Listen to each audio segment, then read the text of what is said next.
अच्छी देश की जनता द्वारा चुनी हुई सरकार है, हमारे संवैधानिक तौर पर जो उनके उत्तरदायित्व बनते हैं उनको निभा नहीं रही है। वो पूंजीपतियों के दबाव में पूंजीपतियों की सरकार चल रही है। ये ज़्यादा देर तक नहीं चलेगी। आम देश का मजदूर, जिसको हम पिछले 10 मजदूर संगठन एक मंच पर लाके खड़ा किया, अभी किसानों के 550 यूनियन हमारे साथ मिलकर काम कर रही हैं, और आने वाले समय में आम देश का नागरिक एक मंच पर आएगा। मेरा ऐसा मानना है कि वो ऐसी पूंजीपति की सरकार को सबक सिखाने का काम करे।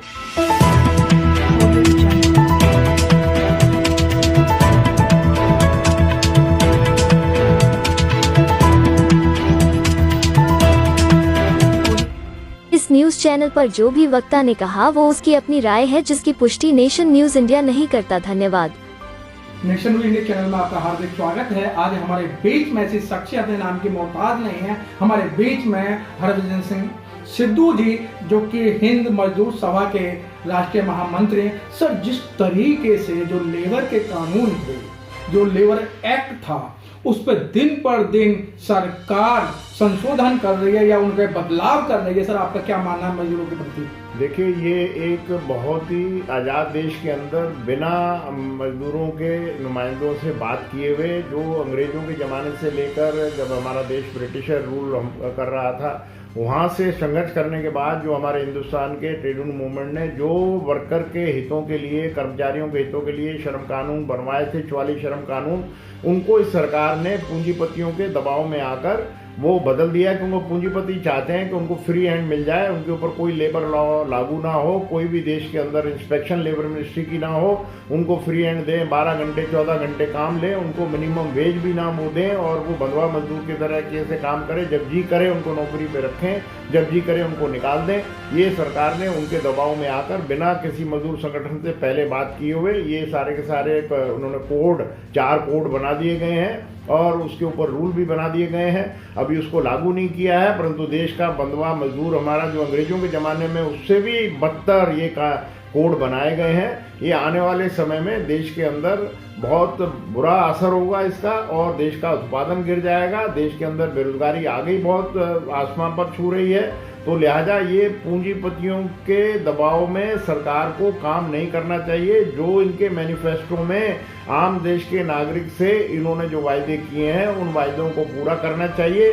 जो काला धन इन्होंने विदेशों में कहा था वापस लाएंगे, वो इनके 10 साल में डबल हो गया है, और लिहाजा वो अभी इनको मालूम है कि किसका पैसा वहाँ चला गया है। हमारे देश के अंदर कोविड से पहले 100 अरबपति थे, अब 167 अरबपति बन गए हैं। ये 67 अरबपति कहाँ से बन गए हैं? और हमारे देश में पहली दफ़ा 82 करोड़ जो है, जिनके पास 2 हाथ को काम नहीं है और उनको पेट खाली पड़ा है, उनको टैक्स पेयर के पैसे से 5 किलो अन्न जो है वो हमारी सरकार देने के लिए 5 साल की गारंटी उनको वो दे दी है।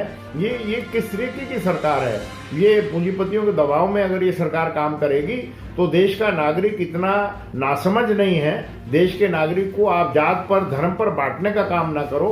ये चुनी हुई सरकार का धर्म ये बनता है कि वो आम देश के नागरिक की संवैधानिक तौर पर जो उनकी ड्यूटीज, रिस्पॉन्सिबिलिटीज हैं, उनका पूरा करें। और हमारे देश के सभी 10 मजदूर संगठन, हम पिछले 10 साल से एक मंच के ऊपर कई हड़तालें कर चुके हैं। हमारे से सरकार बात नहीं करना चाहती है। इंडियन लेबर कॉन्फ्रेंस को 2015 के बाद बुलाया नहीं गया है, और इस तरीके का देश के अंदर एक तानाशाही का बर्ताव करके, ऐसा माहौल बनाकर, तानाशाह का माहौल बनाकर, ये तानाशाही का माहौल ज़्यादा देर तक नहीं चलेगा। ये हिंदुस्तान के लिए, भारतवर्ष के लिए बहुत ही खतरनाक होगा।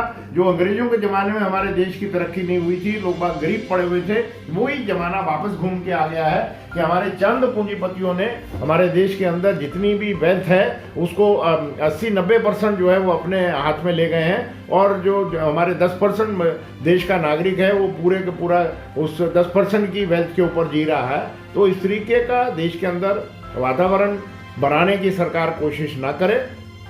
मेरा यही कहना है कि देश के आम नागरिक द्वारा चुनी हुई सरकार है, और वो नागरिकों के हितों की रक्षा करे, ना कि पूंजीपतियों के आगे घुटने टेक कर पूरे देश को गुलाम बनाने का काम करे। आपने देश को निर्माण करने के लिए वर्ल्ड बैंक से और एशियन डेवलपमेंट बैंक से, इंटरनेशनल मॉनेटरी फंड से 150 लाख करोड़ रुपया इसी 10 साल के अंदर कर्जा ले लिया है। हर बच्चा 1 लाख का कर्जा लेकर कर्जा ही पैदा हो रहा है। ये ऐसा देश के अंदर वातावरण पहले कभी देखा नहीं था किसी नागरिक ने। घर के अंदर लोग बाग जो हैं वो त्रस्त हैं, वो बड़े दहशत में काम कर रहे हैं कि एक ऐसी सरकार आ गई जो कि पूंजीपतियों के दबाव में सिर्फ पूंजीपतियों के लिए काम कर रही है। आम देश के नागरिक की जो उनकी संवैधानिक कॉन्स्टिट्यूशनल ऑब्लिगेशंस हैं उनके ऊपर वो काम नहीं कर रही हैं और एक तानाशाह जैसा रवैया देश के अंदर बना दिया है इन्होंने। ये डर का जो वातावरण बनाया, जो ये कहते थे भयमुक्त हमारी सरकार होगी, ये भयमुक्त नहीं बनाया, ये पूरा का पूरा भय से चलने वाली सरकार को बना दिया है। आप अपनी मशीनरी से या कहीं पर रेड करें, कोई बेईमान है, चोर है, परंतु अपने खिलाफ जो आपकी इस गलत चीज़ों को पॉइंट आउट कर रहा है, आप उनको रातों रात पकड़कर उनके घरों को जेलों में डालने का काम करेंगे, उनके मेंबरों को डराने का काम करेंगे, या वो अपने आपके साथ मिल जाएं तो वो सारी उनकी करप्शन खत्म हो जाएगी। ऐसा वातावरण मेरे ख्याल से देश के अंदर देश के नागरिक द्वारा चुनी हुई सरकार का नहीं होना चाहिए। ये एक तानाशाह की प्रवृत्ति देश में चल रही है।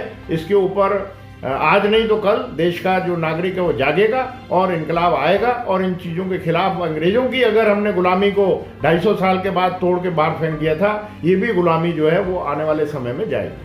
सर, जिस तरीके से बीजेपी काम कर रही है और बीजेपी के अंदर एक मोदी वाशिंग पाउडर ऐसा है कि कहीं भी कोई करप्शन करता है, अगर मोदी की पार्टी में आ जाता है, बीजेपी में आ जाता है, वो पूर्ण रूप से धुल जाता है।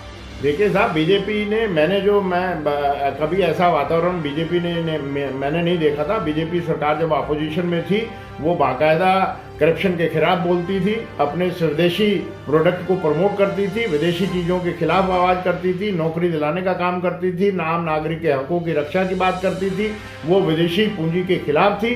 और अभी तो सिर्फ वो बीजेपी का तो वो नारा रहा ही नहीं है। जो पहले 10 साल पहले जो बीजेपी थी वो बिल्कुल 10 साल के अंदर चेंज हो गई है।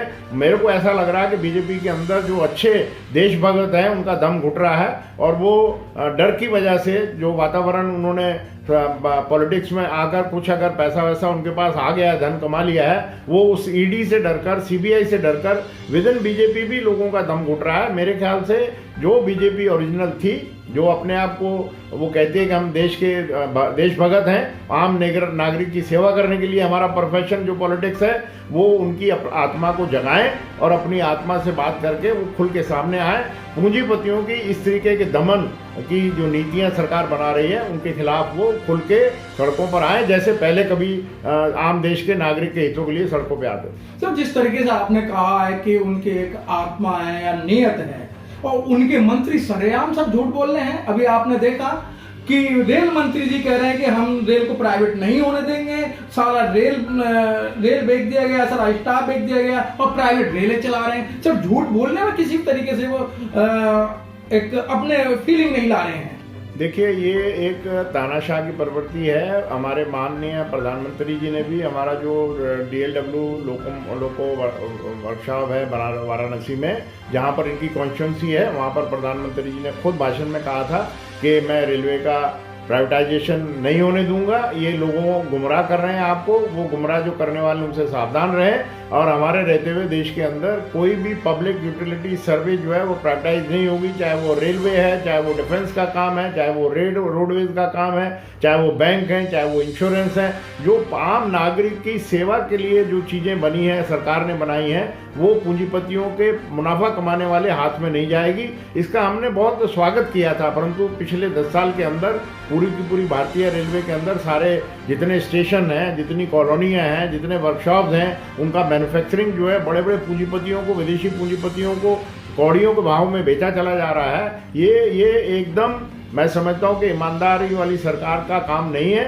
ये पूंजीपतियों के लिए काम कर रही है। तो देश का नागरिक जागरूक है, देश का नागरिक इसको देख रहा है। हमारे डिफेंस के 41 ऑर्डिनेंस फैक्ट्री जो देश के रक्षा के लिए सामान सौदे बनाता था, उसको इन्होंने कंपनियों में कन्वर्ट कर दिया है, 7 कंपनियों में। अभी वो 7 कंपनियों में से 4 कंपनियों में लेके जा रहे हैं। फिर रातों रात वो किसी ना किसी की, अडानी की या अंबानी की डिफेंस फैक्ट्रियाँ बन जाएंगी। इस तरीके से जैसे अडानी रेलवे बना रहे हैं, अडानी को एयरपोर्ट सारे दे दिए हैं, अडानी को सारे समुद्री जहाज़ों का पोर्ट दे दिए हैं।